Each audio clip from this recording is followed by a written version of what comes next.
Борисов Юрий Петрович.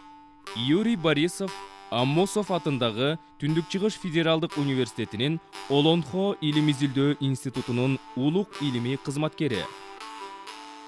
Фольклордук лингвистика секторунун башчысы, филология илимдеринин кандидаты Олонхуст.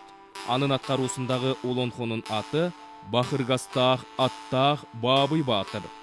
Бул Олонхо 2007 жылы Олонхуст Борисов тарабынан жаралып, азыркыга чейин аткарылып келет.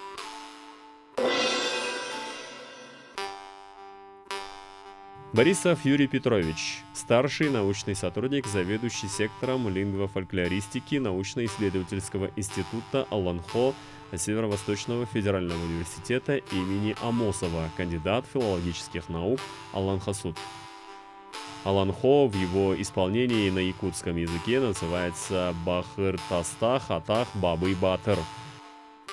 Текст данного Аланхо был создан Аланхасутом Борисовым еще в 2007 году и исполняется по настоящее время.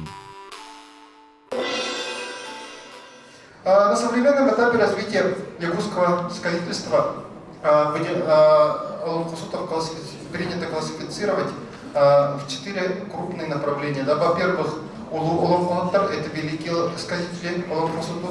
Во-вторых, Намохаки Аланхасутар — это, получается, сказители легендарные, о которых сложены легенды и предания отдельные, как жанр фольклора. И в-третьих, это Тюэль-Балам-Кулаттара, сказители региона.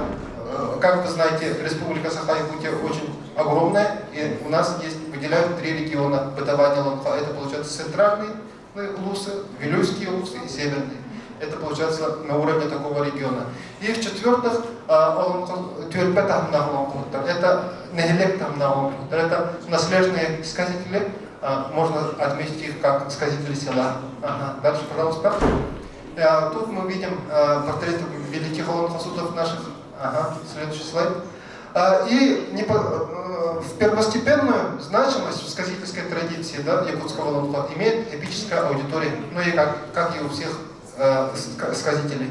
И получается, в старину Аланхасута специально приглашали выступить состоятельные люди, то есть это семьи, которые обладали большим балаганом якутским, чтобы можно было там поместить много людей. И в знак благодарности за исполнение Аланхо они ему вручали так называемые атак соболомо, то есть переводится как вознаграждение сказителю. Это по традиции так. Это никто, скажем так, это не нововведение, а по традиции так. И поэтому вот как становились обычные Аланхасуты великими Аланхасутами. Они в поисках своей целевой аудитории ходили по всей республике и искали, где выступить, получается. И таким образом они были не просто носителями эпической традиции, а также являлись людьми увлеченными.